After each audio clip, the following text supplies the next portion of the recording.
But I love that parable. In fact, it's one of my favorites.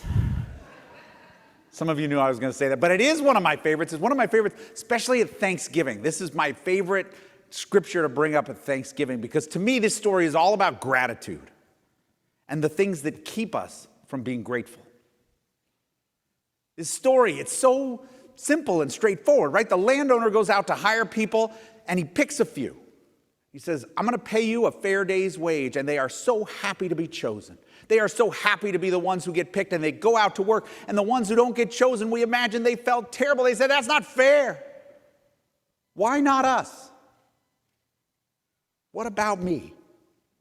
Goes back later, picks a few more. They're happy to be chosen. He said, I'll pay you what's right. Just come work. And the ones left say, that's not fair. What about me? He comes later, and later he does it several times. At 5 o'clock, people still standing there. He says, there's a little bit of time left. Come do the work. I'll pay you what's right. So everybody gets chosen. And at the end of the day, he's going to pay them. And he starts with the people who only worked, an hour, hour and a half, 2 hours. He pays them a full, fair day's wage. And the people who were there first get very excited, right? Oh, we are going to get so much money. They worked 2 hours. We were like 10 hours. We're going to get so much money. And they get to the front of the line, and they get their fair day's wage. And what do they say? They say, that's not fair. What about me? Right? Everybody in this story gets exactly what they wanted at the beginning of the story. And every single person in the story is unhappy with what they got. That's who we are. That's what we're like. Everybody got what they wanted. Everybody got what they were promised. Everybody got a fair shake, and everybody thought it was unfair. And it kept them from being grateful for receiving what they needed and what they wanted. And what kept them from being grateful? Looking over everybody else's shoulder, comparing ourselves to others, trying to see what somebody else has got to see if we like it better than what we got. And that is the enemy of gratitude. It is the enemy of feeling God's presence and God's blessing in your life. That's what this parable is about. That's why I love it.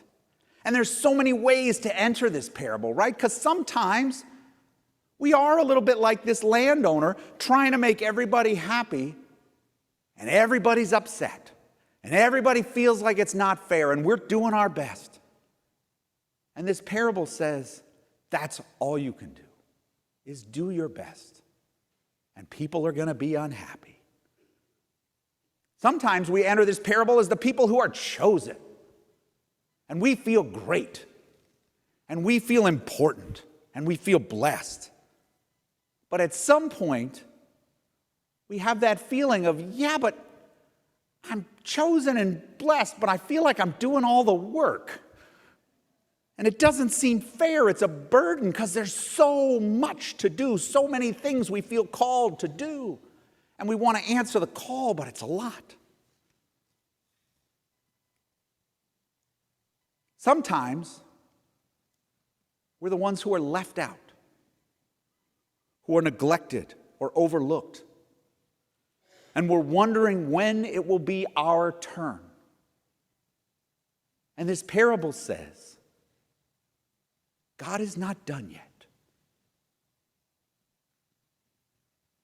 God is not done yet. So don't despair, but be ready to answer the call that is coming for you.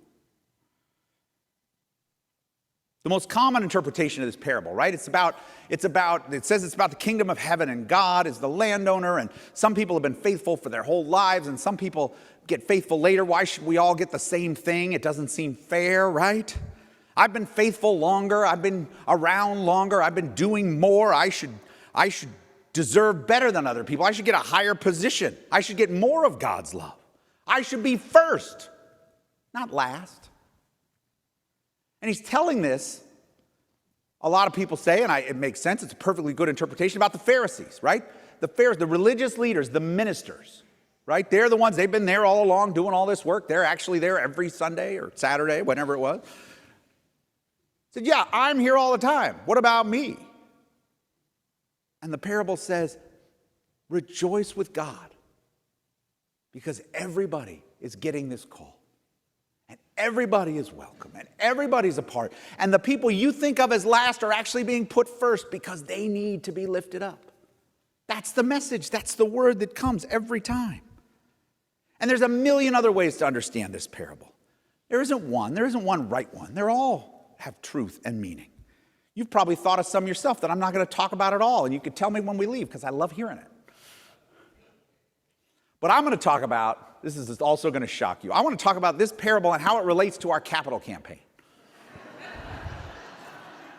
You're welcome. Because if you don't know already, this capital campaign is very important to me. It's very important to this church. It's important to our church's future. And that wonderful description Rob gave of the wonderful work we've done. I think a lot about this church's history right now. I feel like I'm steeped in it, and I'm working on it all the time. And I think about this question: who does this church belong to? Who does this church belong to? Whose church is this? Does this church belong to the people who've been here the longest? Does this church belong to the people who founded it? Does this church belong to the people who built this campus and these buildings? Is it their church? They're certainly present here. You know, piece of our history not a lot of people know about, that you see all the time but probably don't even notice. In the narthex, there's circular stained glass windows that are hanging up. If you go back, there's circular stained glass windows. That's the last remaining piece of the original church building from downtown that's here, and they're hanging up in those windows. That history is here. All those people that were a part of every moment of this church, they're here. They're present in this place. Does this church belong to the people who are here now? And we're the ones making decisions. We're the ones who are giving. We're the ones who are paying attention. If it weren't for all of us here now, supporting and nurturing this church, wouldn't be here. So yes, it's our church, but it doesn't really belong to us. It's bigger than that. Does this church belong to the people who aren't here yet, who are going to come in the future? Somebody's going to need to care for it. Somebody's going to need to carry on this legacy. People often will say to me as a minister, ministers get this all the time, they say, your church. They say, how's your church doing? This is your church. And that's only true if you mean your in plural, because I'm part of it. Part of a long line that extends all the way back to the founding and all the way into the distant future that we can't even imagine. And I'm a part of that. And it's an honor to be a pastor. You know, I'm only the fourth settled senior pastor at this church since the 1940s when Art Cassidy came. We have a history of long pastorates and an amazing group of people that have come through and worked at this church and served this church. We have an incredible staff. And sometimes we can't imagine this church without the people who are here now. And I'm sure that was true in the past, and it'll be true in the future. But many wonderful people have been here before, and many will come in the future. So whose church is it? It's our church. But there's nothing exclusive about it. Some were called before us, first thing in the morning. Maybe we're called midday. We don't even know what part of the day we're in. But others will be called later. And none of us are at the top of the list for this church belonging to us. Everybody belongs who wants to be a part. There's room for everybody. How do we know if somebody's connected to our church? That's a question we talk about. Sort of, is it members? Is it people who officially joined? And if they did, if they haven't been here in a few years, we contact them and say, hey, are you still here? Is that who it is? Is it people who give money? Here's what I say. Here's how I know if this is somebody's church. If you ask them, do you have a church? And they say this church, then this is their church. And maybe they come once a year. Maybe they come every Sunday. But that's what this parable is about, right? It isn't about who's here more or who's done more or who's given more. It's that if you have answered God's call, if you've heard that call and answered it, and you're still listening for it, then you're welcome. You're invited in. There's a space for you. And it's tempting to say, that's not really that fair, is it? I mean, I'm coming all the time. I'm doing all these things and giving more money and their church as much as it is my church. That's not fair, is it? And my answer is, you're right, it's not fair. And Jesus' answer is, of course it's fair. And so I feel inclined to say we should listen to Jesus.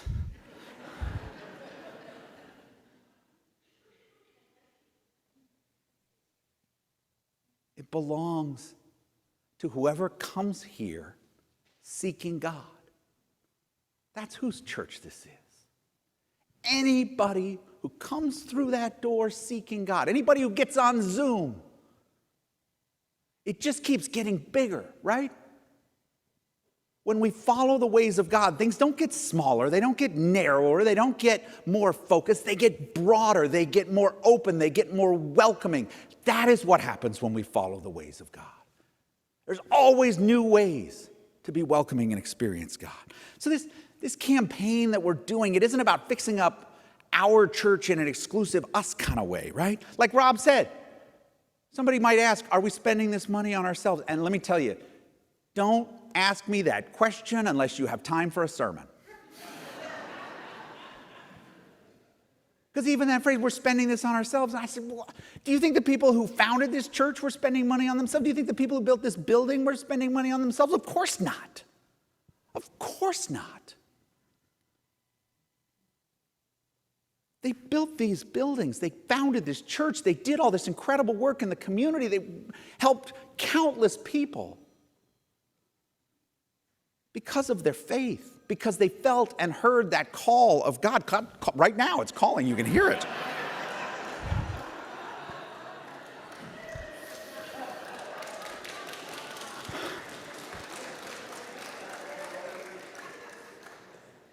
But what they did was a gift to us, right? It was. All those people that came before, it was a gift to us. And so what is our job as people who have received that gift? Our job is to build on what they did and offer it with others. Always. Anytime we get a blessing from God, what's our job? To share it with others.